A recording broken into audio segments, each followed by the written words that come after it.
Nifty 50 ഇൻഡെക്സിൻ്റെ ഭാഗമായതും 52 week ലോയ്ക്ക് അടുത്ത് trade ചെയ്യുന്നതും മാർക്കറ്റ് ലീഡർ കാറ്റഗറിയിൽ ഉൾപ്പെടുത്താവുന്നതുമായ 3 ബ്ലൂ ചിപ്പ് സ്റ്റോക്കുകളെയാണ് നമ്മൾ ഇന്നത്തെ വീഡിയോ വഴി പരിചയപ്പെടുന്നത്. ഈ 3 ബ്ലൂ ചിപ്പ് സ്റ്റോക്കുകളും 30% ഡിസ്കൗണ്ടിൽ ലഭ്യമാണ്. ഒന്നാമത്തെ stock Tata consumer product limited. കഴിഞ്ഞ ദിവസം ടാറ്റ കൺസ്യൂമർ പ്രോഡക്റ്റ് ലിമിറ്റഡ് 906 രൂപയ്ക്ക് അടുത്ത് ക്ലോസിംഗ് നൽകി. 89,000 കോടി രൂപയുടെ മാർക്കറ്റ് ക്യാപ്പുള്ള കമ്പനിയുടെ വാല്യൂഷൻ 76.13, ഡിവിഡൻഡ് യീൽഡ് 0.84%, 52 വീക്ക് ഹൈയിൽ നിന്നും കൺസിഡറബിൾ ഡിസ്കൗണ്ട് ലഭിക്കുന്ന സ്റ്റോക്കിൻ്റെ 52 വീക്ക് ലോ 882. 6 മാസം കൊണ്ട് സ്റ്റോക്ക് 30% കറക്റ്റ് ആവുകയും ചെയ്തു. ടാറ്റ കൺസ്യൂമറിൻ്റെ പ്രൊഡക്റ്റുകളായ ടാറ്റ സാൾട്ട് ഇന്ത്യയിലെ ഏറ്റവും വലിയ സാൾട്ട് ബ്രാൻഡാണ്. കൂടാതെ ടാറ്റ ടീ ഇന്ത്യയിലെ രണ്ടാമത്തെ ഏറ്റവും വലിയ ടീ ബ്രാൻഡാണ്. ടാറ്റ ഗ്രൂപ്പിൻ്റെ തന്നെ ടിറ്റ്ലി എന്ന ബ്രാൻഡ് UK-യിലെയും കാനഡയിലെയും പ്രധാനപ്പെട്ട ടീ ബ്രാൻഡിൽ ഉൾപ്പെടുന്ന ഒന്നാണ്.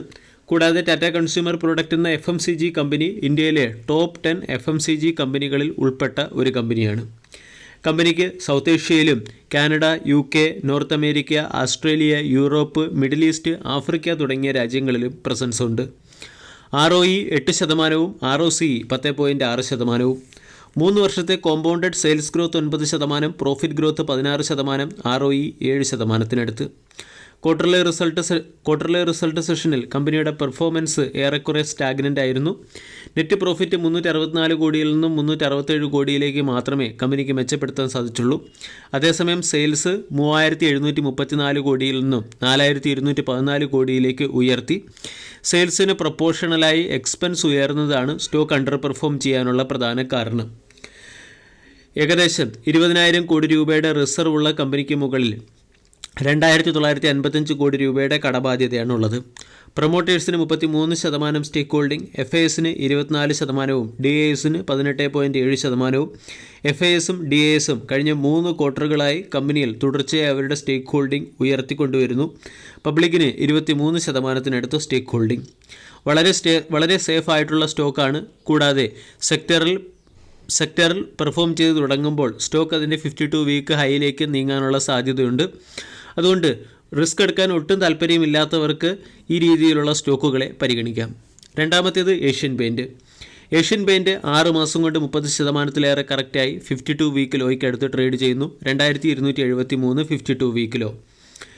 ബിർള ഗ്രൂപ്പിൻ്റെ ബിർള ഓപ്പസ് പെയിൻറ്റ് ഇൻഡസ്ട്രിയിലേക്ക് വന്നതിൻ്റെ പശ്ചാത്തലത്തിൽ ഏഷ്യൻ പെയിൻറ്റിന് കുറച്ച് വിപണി വിഹിതം നഷ്ടപ്പെടുകയും കമ്പനിക്ക് കടുത്ത കോമ്പറ്റീഷൻ ഫേസ് ചെയ്യേണ്ടതായിട്ടും വന്നു. ഇതിൻ്റെ പശ്ചാത്തലത്തിൽ ഏഷ്യൻ പെയിൻറ്റ് അതിൻ്റെ പല പ്രോഡക്റ്റുകൾക്കും വില കുറയ്ക്കുകയും ചെയ്തു. ഈ വില കുറച്ചത് കമ്പനിയുടെ പ്രോഫിറ്റിനെയും പെർഫോമൻസിനെയും പ്രതികൂലമായി ബാധിച്ചിട്ടുണ്ട്. കഴിഞ്ഞ ക്വാർട്ടർലി റിസൾട്ടിൽ പെർഫോമൻസ് മോശമായതിനെ തുടർന്നാണ് ഏഷ്യൻ പെയിൻറ്റ് എന്ന സ്റ്റോക്ക് 52 വീക്ക് ലോയ്ക്ക് അടുത്ത് ട്രേഡ് ചെയ്യുന്നത്. കൂടാതെ 2025 ഫിനാൻഷ്യൽ ഇയറിലേക്കുള്ള കമ്പനിയുടെ ഗ്രോത്ത് ഗൈഡൻസും വീക്കാണ്. ടെക്നിക്കലി ഏഷ്യൻ പെയിൻറ്റ് എന്ന സ്റ്റോക്ക് ഓവർസോൾഡ് കാറ്റഗറിയിൽ അല്ലെങ്കിൽ ഓവർസോൾഡ് സോണിനടുത്ത് ട്രേഡ് ചെയ്യുന്നു. 5 day, 10 day, 20 day, 30 day, 50 day, 100 day exponential moving average റേഞ്ചിന് താഴെയാണ് സ്റ്റോക്ക് ട്രേഡ് ചെയ്യുന്നത്. അതേസമയം ഡൗൺ സൈഡ് റിസ്ക് കുറവാണ്. കൂടാതെ പല പ്രമുഖ ബ്രോക്കേജ് ഏജൻസിയും സ്റ്റോക്കിന് നൽകിയിരിക്കുന്ന down side target stock achieve ചെയ്യുകയും ചെയ്തു. JP മോർഗൻ ന്യൂട്രൽ എന്ന റേറ്റിംഗും ടാർഗറ്റ് 2,800 നിന്നും 2,400 കുറയ്ക്കുകയും ചെയ്തിരുന്നു. മറ്റൊരു ഗ്ലോബൽ ബ്രോക്കേജായ ജെഫ്രീസ് 2,100 രൂപയുടെ ടാർഗറ്റായിരുന്നു നൽകിയത്.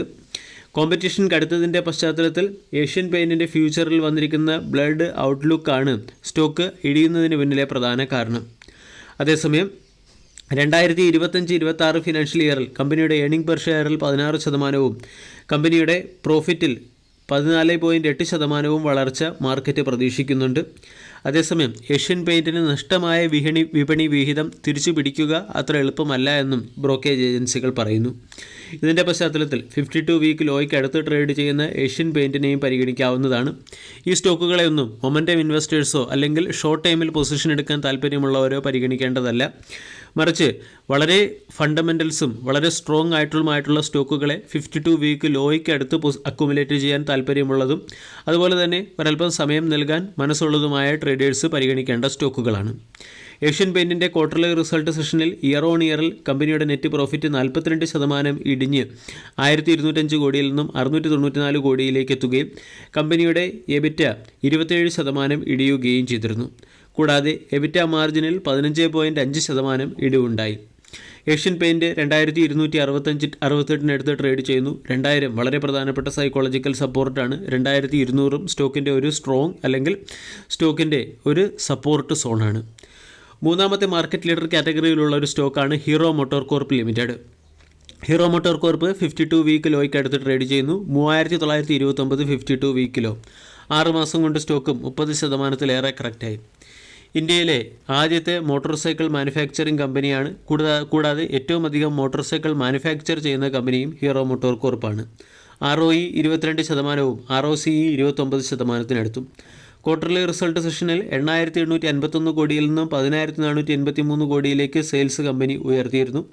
അതേസമയം പ്രോഫിറ്റ് ഏറെക്കുറെ സ്റ്റാഗ്നൻ്റാണ്. 1007 കോടിയിൽ നിന്നും 1066 കോടിയിലേക്കാണ് മെച്ചപ്പെടുത്തിയത്. 14%-അടുത്ത് ഓപ്പറേറ്റിംഗ് മാർജിൻ കമ്പനി മെയിൻറ്റെയിൻ ചെയ്യുന്നുമുണ്ട്. 3 വർഷത്തെ compounded sales growth 7%, profit growth 11%, ROE 18%-അടുത്ത്. സ്റ്റോക്കിൽ FISന് 29.5% സ്റ്റേക്ക് ഹോൾഡിങ്ങും DISന് 26.9% സ്റ്റേക്ക് ഹോൾഡിങ്ങുമുണ്ട്. കൂടാതെ 18,000 കോടി രൂപയുടെ റിസർവുള്ള കമ്പനിക്ക് മുകളിൽ 588 കോടി രൂപയുടെ കടബാധ്യതയാണുള്ളത്. ഡെപ്റ്റ് ടു ഇക്വിറ്റി റേഷ്യോയും വളരെ ഫേവറബിളാണ്. സ്റ്റോക്കിനെ സംബന്ധിച്ചിടത്തോളം 4000 വളരെ പ്രധാനപ്പെട്ട സപ്പോർട്ട്. സ്റ്റോക്ക് 4000 എന്ന റേഞ്ചിനടുത്ത് ട്രേഡ് ചെയ്യുന്നു. Hero Motor corp, Asian paint, Tata consumer product തുടങ്ങിയ 3 സ്റ്റോക്കുകളിലെ ഇൻവെസ്റ്റിംഗ് ഓപ്പർച്യൂണിറ്റിയെക്കുറിച്ചാണ് നമ്മൾ ഇന്നത്തെ വീഡിയോയിൽ ഡിസ്കസ് ചെയ്തത്. വീഡിയോ എല്ലാവർക്കും ഇഷ്ടമായി എന്ന് വിശ്വസിക്കുന്നു. താങ്ക്